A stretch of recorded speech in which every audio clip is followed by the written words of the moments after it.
L'opération est millimétrée, les regards sont rivés sur la boîte suspendue dans le vide.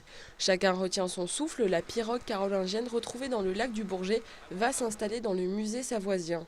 Et pour accueillir cette œuvre d'art de 5 mètres de long et de 750 kilos, le musée est même allé jusqu'à faire un trou dans le mur pour qu'elle puisse passer, ce qui permet de l'acheminer avec une grue.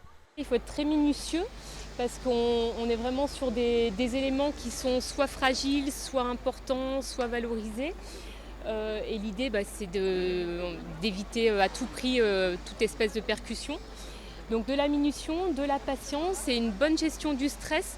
Le défi n'était pas seulement de faire rentrer la pirogue, mais surtout de la sortir du lac et de la conserver.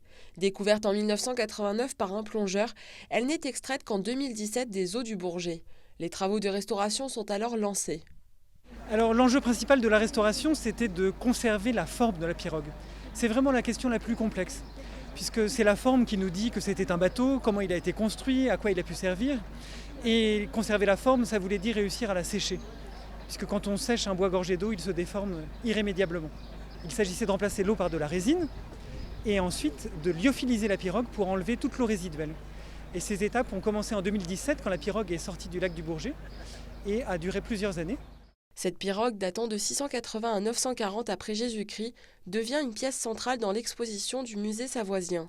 Elle représente à la fois les lacs du département, la pêche et l'histoire des pêcheurs savoyards. Ce qui est symbolique, c'est que c'est un objet extraordinaire. Il n'y en a pas beaucoup en France, des pirogues carolingiennes dans des musées. Je crois que c'est la deuxième.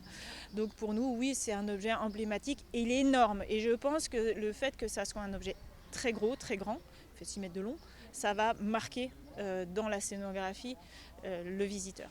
Les manœuvres pour déplacer la pirogue ont pris plusieurs heures. Elle est soigneusement installée dans une vitrine prévue pour sa conservation et passera les prochaines années ici.